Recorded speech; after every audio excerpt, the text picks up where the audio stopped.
June 18, 2020. Munich, Germany. The headquarters of one of Europe's most celebrated technology companies, a glass and steel tower that had once symbolized the unstoppable rise of German innovation, was suddenly very quiet inside, and a handful of executives stared at documents that confirmed what some had suspected and what most had refused to believe for years. 1.9 billion euros. Money that was supposed to be sitting in escrow accounts in the Philippines. Money that had been listed on the official balance sheet. Money that the auditors had supposedly verified every single year. Did not exist, had never existed, and had apparently been invented from nothing. When that single sentence landed in the ears of investors and regulators and ordinary people who had trusted this company, with their retirement savings, the question that followed was not merely financial but something far more disturbing. How does a company that was listed on Germany's most prestigious stock index, the DAX 30, the same index that contains Volkswagen and Siemens and BMW, manage to fabricate nearly 2 billion euros and have nobody stop them for nearly a decade? This story does not begin in 2020 but in 1999, in the chaotic and optimistic early days of internet commerce, when a small Austrian entrepreneur named Markus Braun took control of a struggling payments processing startup in Munich and decided, with a kind of absolute conviction that either builds empires or destroys them, that he was going to construct something the world had never seen before. Wirecard, at that early point, was processing payments for online gambling websites and adult entertainment platforms, the kinds of businesses that mainstream banks refused to touch on reputational grounds, which meant there was real and substantial money to be made for anyone willing to operate in those gray regulatory zones without asking too many uncomfortable questions about the source of transactions. By 2005, Wirecard had gone public on the Frankfurt Stock Exchange, and Braun had begun constructing a narrative, carefully, deliberately, brick by deliberate brick, that positioned his company not as a payment processor for casinos and adult content sites, but as a revolutionary financial technology platform that was going to fundamentally replace the entire banking system as the world knew it. Think about what that framing actually meant, because it was absolutely central to the fraud that followed for 15 years. And this is where an analogy becomes useful. Imagine a man selling tickets to cross a bridge, and every time someone asks whether the bridge is actually there, he responds with such passionate certainty about the future of transportation that the questioner walks away embarrassed for having doubted him. When a company tells investors that it is not just a business but a civilization-altering revolution, and when those investors desperately want to believe in a homegrown German technology champion capable of competing with Silicon Valley on equal terms, the willingness to ask hard and specific questions about bank account balances in Manila shrinks dramatically. The early warning signs existed, plainly visible to anyone willing to look carefully enough at the actual numbers rather than at the narrative surrounding them. In 2008, a researcher published a report questioning the internal logic of Wirecard's accounting practices, and the company's response was to threaten legal action so aggressively and deny the allegations with such theatrical outrage that most observers simply concluded the researcher must be wrong.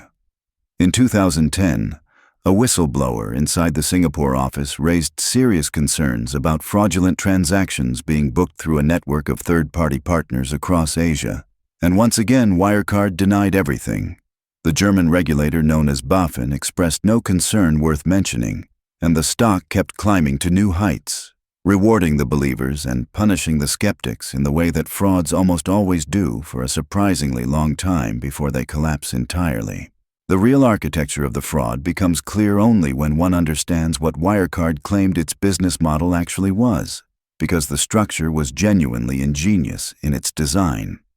The company stated that it processed billions of euros in payments through a network of third-party partners operating in Asia and the Middle East, partners who handled transactions in markets where Wirecard did not hold direct banking licenses, and that a significant portion of those revenues was held in escrow accounts managed by trustee companies operating in the Philippines. This is the kind of structure that sounds entirely reasonable if stated quickly enough, because global payment networks genuinely do use third-party partner arrangements. But it is also exactly the kind of structure that is almost impossible for an outsider to verify unless an auditor is willing to pick up a telephone and call the bank in Manila directly and ask a bank official to confirm the balance in writing. The Financial Times journalist Dan McCrum began investigating Wirecard in 2014, and what followed was one of the most extraordinary and genuinely frightening episodes in the history of modern financial journalism. Because Wirecard's response to critical reporting was not simply to issue polite denials through a public relations department.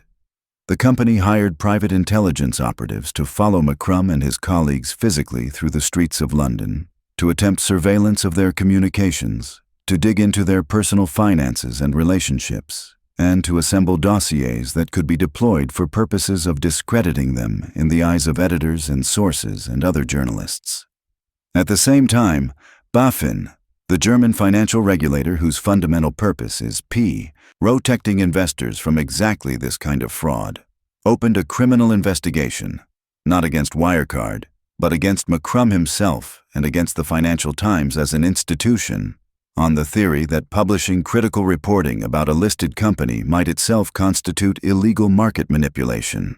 Germany's most powerful financial watchdog was functioning, in effect, as a legal shield for one of the largest frauds in European history, and the moral bankruptcy of that position cannot be overstated. The peak of the entire extraordinary episode came in 2018, the year that Wirecard replaced the old and historically significant Commerzbank in the DAX 30 index, joining Germany's 30 most valuable companies, with a market capitalization that touched 24 billion euros and made Markus Braun, on paper, one of the wealthiest individuals in Germany. Pension funds, large institutional investors, ordinary retail investors who had treated the DAX label as a guarantee of rigorous quality, all of them were now holding shares in a company whose fundamental business in Asia was largely fictional, supported by forged documents and corrupted third-party relationships, and the institutional reluctance of powerful people to discover that they had been embarrassingly deceived. Braun owned 7% of Wirecard's shares himself, and he borrowed hundreds of millions of euros against those shares, using paper wealth built entirely on phantom revenues to finance a real and extravagant lifestyle, which is a kind of moral obscenity that the legal terminology of fraud does not quite capture adequately. What finally broke the story open publicly was not BaFin, and it was not the auditors at Ernst and Young, and it was not the dozens of sell-side analysts at major investment banks who had been issuing enthusiastic buy recommendations on Wirecard stock for years, collecting fees all the while. What broke it open was a combination of Dan McCrum's persistent and courageous journalism at the Financial Times and an internal investigation commissioned in early 2020 by Wirecard's own supervisory board, conducted by the accounting firm KPMG, which spent 4 months attempting to independently verify the claimed revenues from the Asian third-party partner business, and concluded, with devastating and unambiguous bluntness, that it simply could not confirm those revenues had ever existed in any form. When KPMG's report landed in April 2020, Wirecard's share price fell 40% in a single trading day, which was alarming enough in itself. But the company survived that initial shock and continued operating for another 2 months, which tells one something important about how long denial can sustain a collapsing structure. On June 18, 2020, Wirecard issued a stock exchange announcement stating that the 2 trustee accounts in the Philippines that were supposed to hold 1.9 billion euros on the company's behalf almost certainly did not hold those funds, and that the money was, in the cold and clinical language of the announcement, missing. The 2 Philippine banks named as custodians of the accounts, BDO Unibank and BPI, issued statements on the same day clarifying that Wirecard had never been a client of either institution, that the documents purporting to show multi-billion euro account balances had been fabricated from nothing, and that someone at or connected to Wirecard had constructed an elaborate and sustained paper trail of forgeries spanning multiple years. On June 19th, Markus Braun resigned as chief executive and was arrested by German authorities within days, his black turtleneck and his vision of financial revolution reduced, suddenly and completely, to a fraud defendant's morning in a Munich police station. But his co-conspirator, the company's chief operating officer Jan Marsalek, a man described by those who worked alongside him as charming, brilliant, multilingual, and deeply secretive about his personal connections and his activities outside the office, had already disappeared, boarding a private plane and vanishing from European jurisdiction before any arrest warrant could reach him.